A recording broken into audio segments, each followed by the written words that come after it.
Ассаламу алейкум рахматуллахи баракату. Қайырлы күн қыздар. Бүгін біз сіздермен мощный тақырып сөйлесетін боламыз, потому что екінің бірінің сұрайтын нәрсесі бізде жыныстық қатынас кезде неге менде қышу ашу болады. Қосылып болғаннан кейін шыдай алмаймын. Кіші дәртке барсам ашып кетеді. Не только менікі, даже күйеуімдікі де. Иногда біз қосылып болғаннан кейін одан аппақ бірдеңелер шығады. Бұл неден қайдан келген, да? И оны қалай басуға болады? Ең жиі бізге кездесетін сұрақтар осы, и біз бұны қалай басамыз? Бірінші орында, дәл осы проблема сізде бар ма? Знаете, тұрмысқа шыққан бүкіл досыңызбен бөлісуді ұмытып кетпеңіз. Екіншіден, маған подписаться етуді ұмытып кетпеңіз, потому что менің әрбір видеомды бірінші очередь сіз көру керексіз. Уведомление қосып қойыңыз. Егер сұрақтар туындайтын болса, онда, пожалуйста, комментарийден күтетін боламын. И менен қандай видео шыққанын қалайсыз, сол жаза кетіңіз.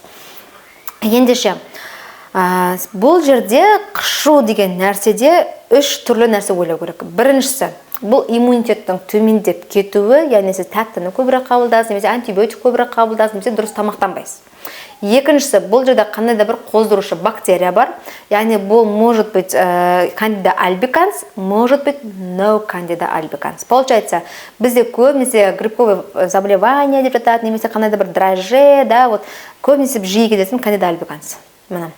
И бүкіл ем, схема, свечи, бәрі кандида альбикансқа беріледі. И көп адамға бұл көмектеспей қалады. Неге?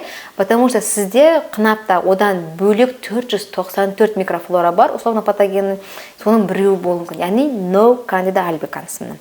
Үшінші себебі бұл инфекция, который жыныстық қатынас арқылы жұғатын. Мысалы, трихомонада, гонорея, сифилис, ВИЧ, микоплазма, тағы да басқа түрлер.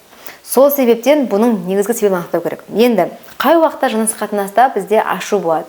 Ең жиі болатыны бізде творог сияқты, немесе крем тәрізді аппақ-аппақ выделение көбейіп кеткен кезде. Ол басында былай басталады. Етекір келетін кезде ғана қышиды, или етекір кеткен кезде ғана қышиды, бір күн қышиды, басылады, бір күн қышиды, басылады. Осылай жүріп, и ақырында уже до конца ем алмай біз жүреміз, шыдаймыз, ой, нормально, ыстық сумен жуам кетіп қалады, ромашкамен жуам кетіп қалады деп солай шыдап жүреміз, и конце концов ол шыдауға келмей қалады уже. Неге? Потому что оның микрофлорасы, яғни инфекция былай тұрады да, и біз шыдаған сайын тұқ-тұқ-тұқ-тұқ-тұқ яқын мынандай болатын, арақаштық. Осынша көйіп алған кезде біз, ойбай, емдемесем болмайды, уже шыдай алмаймын, қолымды ала алмай қалдым, бітті, не істеймін басталады. Но ол бір күнде кетпей қалады, өкінішке орай.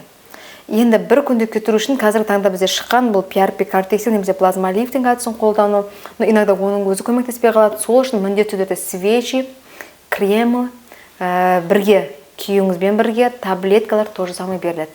Қайда қарап? Міндетті түрде мазок на степени чистоты тапсырасыз. Немесе егер опытный врач сіздің выделениеңізге қарап нақты айтып бере алады. Яғни выделение иісіне, консистенциясына, түріне, мөлшеріне қарап, примерно қандай диагнозын айтуға болады.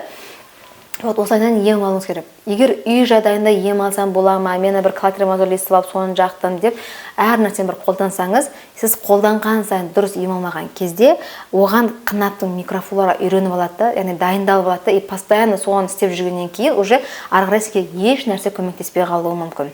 Сондықтан бірінші орында диета ұстайсыз. Тәтті тағам, газированный сусындар, сахар қосылған кез келген дүние мүлдем болмайды. Бәріне атқыз бересіз. Бірінші орында. Екінші орында антибиотик ішкен болатын болсаңыз, міндетті түрде пробиотик ішу керексіз. Пробиотик, яғни лактобацилласы бар дәрілер. Қазіргі уақытта өте кең тараған, бұл маған любимый препарат. Это лактобаланс, ферталь, прависфемина, вагибиотик, тағы да басқа түрлері бар. Свежий, егер сізде антибиотик қабылдаған болсаңыз ғана лактажинал қолдануға болады, ал қалған жағдайда обязательно мазокпен.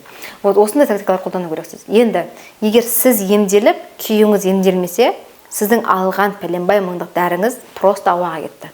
Потому что қосыласыз, опять шығады, опять басынан бастап ем алу керек болады. Сол себептен міндетті түрде емді жолдасыңызбен бірдей бастап, арасын үзбей, етекір кеткеннен кейін бастауыңыз керек. Егер жүкті болсаңыз, көбінесе бізде жүкті екенімді білмей қалдым дейді. Менде қышу болып, неге? Себебі жүктіліктің алғашқы симптомдары бұл кальпит и цистит, да? Көбінесе бізде келетін, и сол себептен жүкті емесеңіз нақты біліп алу керексіз, себебі ем соған қарай тағайындалады. Және ромашкамен жууға болады, болмайды емес, но постоянно емес. Лактоцит гелі бар, тоже уақытша жууға болады. Себебі ішінде лакто баланстары бар. Ал егер микрофлораны бұзып тастасаңыз, қынапты әр нәрсемен бір жуып, ол кезде өкінішке орай ол күйдіріп жіберуі мүмкін. Бізде ең көп кездесетін қазір неше түрлі иіс сулар шығып кеткен, әрқайсымен жуу арқылы қынаптарын күйдіріп жатқандар аз емес. Сондықтан мен нәрселерді сіздер конкретно түтіп жазып алуларыңыз керек, иә. Міндетті түрде соны істеу керексіз. Диетаны тек қана әйел ұстау емес, міндетті түрде еркек те ұстау керек. Міне. Ары қарай қан айналымын реттеу керексіз. Жаттығуларыңызды жасау керексіз. Қынап болшық еді. Оған всегда жаттығу керек. Не только бұл басқа біреу үшін, өзіңіздің комфортыңыз үшін, чтобы постоянно выделение сізді мазаламау үшін, сіз үнемі жаттығу жасап жүруіңіз керек. И үнемі сіз витаминдеріңізді ішіп жүру керексіз. Міндетті түрде. Сондықтан когда сізде витамин жеткілікті болады, сізде бұндай мәселелер қиналмайды.